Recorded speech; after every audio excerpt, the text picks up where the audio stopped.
Algebra 2, lesson 6.9, we're going to do quite a bit of factoring today. We're going to start factoring a monomial, for example 1. And what that always means is factor out the greatest common factor. You're going to ask yourself what the biggest number or expression you can divide out of both 6x and 4x squared. Just to help you out, if you've struggled with this before, there is a tool on your calculator. When you go to math, you go to number, and if you go down to GCD, that stands for greatest common divisor, and it's really the greatest common factor. So you could say 4 and 6, 4 comma 6, I could have put the 6 going first. And you can see 2 is the largest divisor. It's the largest number that divides into both. So I'm going to undistribute a 2. I can also take out an x. I can't take away x squared. 6x, I only have 1x to take away. But what's happening, guys, is you're really dividing both of these by 2x. You're going to be left with the x's canceling out here. You just have a 3. 4 divided by 2 is a 2. One of your x's go away, so your final answer will be 2x times 3 plus 2x. You can always double check if you're right by redistributing. Okay, as we take a look at example 2a, you might remember we factored by grouping before. Here's some review. You might remember when you get these two items being the same, the x minus 1, you can factor that out in front. You'll have x minus 1, and what's left, if you're dividing that out, by the way, it's like you're pulling that out.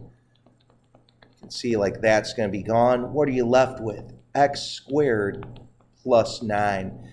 And guys, this is your final answer. I do just want to remind you of difference of squares factoring. A squared minus b squared factors into a plus b times a minus b. You might remember that.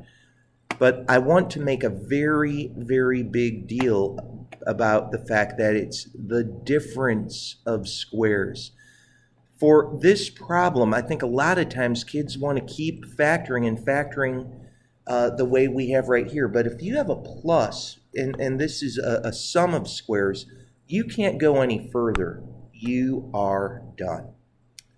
All right, so let's look at x cubed plus 3x squared. If I were to just look here, what I could pull out would be x squared. I have two x's that I can take away from both.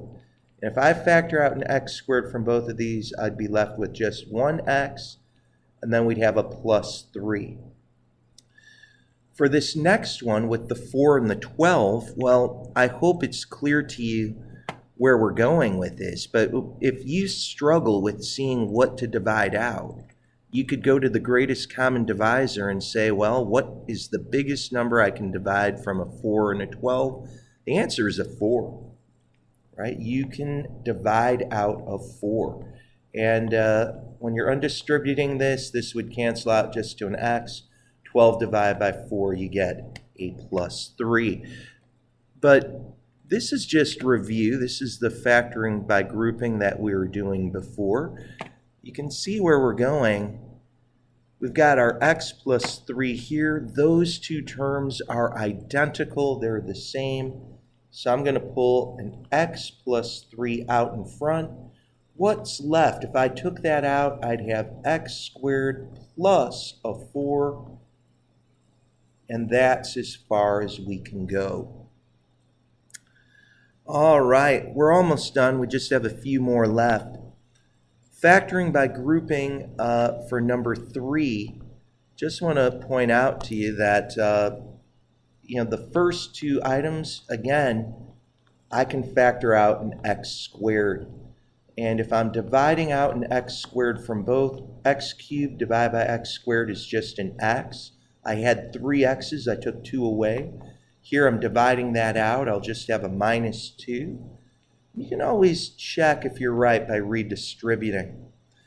Look at the 16 and the 32. You could say, what's the biggest item that you could divide out from a 16 and a 32? Well, I'll tell you what, you can just go second enter, ignore the negatives just for a second. You can see it's going to be a 16.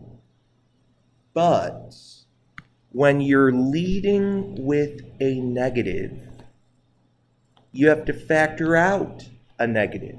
So I'm going to factor out a negative 16. And if you're dividing both of these by a negative 16, this wipes out. You just have an x. 32 divided by negative 16 is a minus 2. And guys, this is where we are. We just have these x minus 2's right here. I'm going to pull that out in front, leaving me with x squared minus 16. But x squared minus 16 is a difference of squares. The difference of squares is what we're seeing right here. It's the minus that we're going to have. So it's like you take your square root of a squared, take your square root of b squared. So as we finish this up, this x squared minus 16 is going to break down into an x and an x. Well, what's the square root of 16? It's a 4. So I'll have a plus 4 and a minus 4. And then we're done. Okay, for our last ones, read the learning target. I can factor a GCF and then a difference of squares. Tell you what, let's just bring back that greatest common divisor, GCD. And I'm going to come over here and get 72, comma, 50. You can see that's a 2. I can divide out a 2. Not just a 2, but I'm going to divide out an x with it. So what is 72 divided by 2? Well, it's 36, and my x is gone. If I'm dividing 50 by 2, I'll get 25. And x cubed over x is going to just leave you with x squared.